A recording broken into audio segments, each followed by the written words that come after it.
Slow down and chill out with this Blackberry Gelato, a sweet and frosty treat bursting with fresh berry flavor.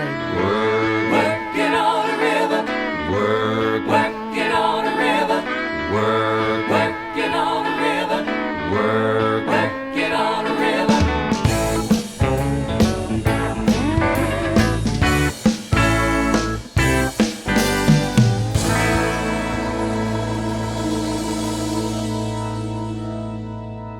This is Bernadette Dryden, a lifelong cook and food enthusiast with a passion for fresh, local, and seasonal foods.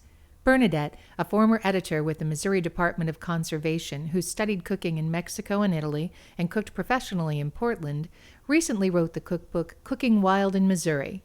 She's a founding member and co-leader of the Slow Food Katy Trail chapter of Slow Food USA. When not organizing slow food events, Bernadette is cooking, gardening, reading about food, and traveling here and there to sample others' efforts in the kitchen. I understand that you learned how to make gelato in Italy, and I see that you have a great-looking recipe for blackberry gelato in your cookbook. So I brought you some blackberries today. Can you show me how to make that gelato? Sure. Thank you. It's easy. We began with a pound, or about 2 cups, of fresh Callaway County blackberries. Bernadette washed the berries, shook off the excess water, then placed them in a food processor.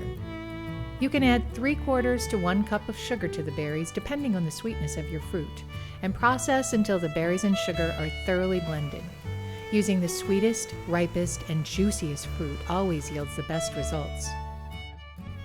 Add 1/2 cup of water, then blend again.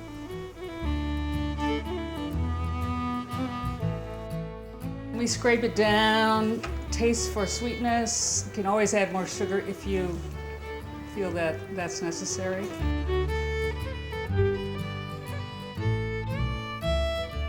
Pour the mixture through a fine mesh strainer into a pre-chilled bowl and press it through with a spatula, working until all the liquid is strained into the waiting bowl and all solids, including the blackberry seeds, have been left behind.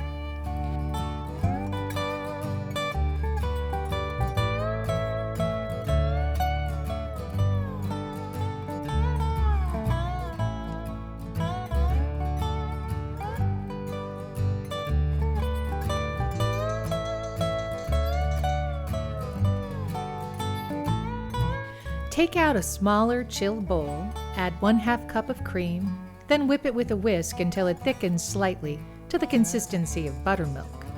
You can substitute plain low-fat or whole milk yogurt, but as Bernadette admits, cream is best.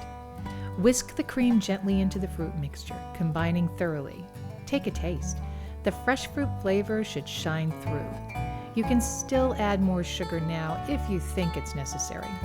As Bernadette says, if you like it now, you'll love it when it's frozen.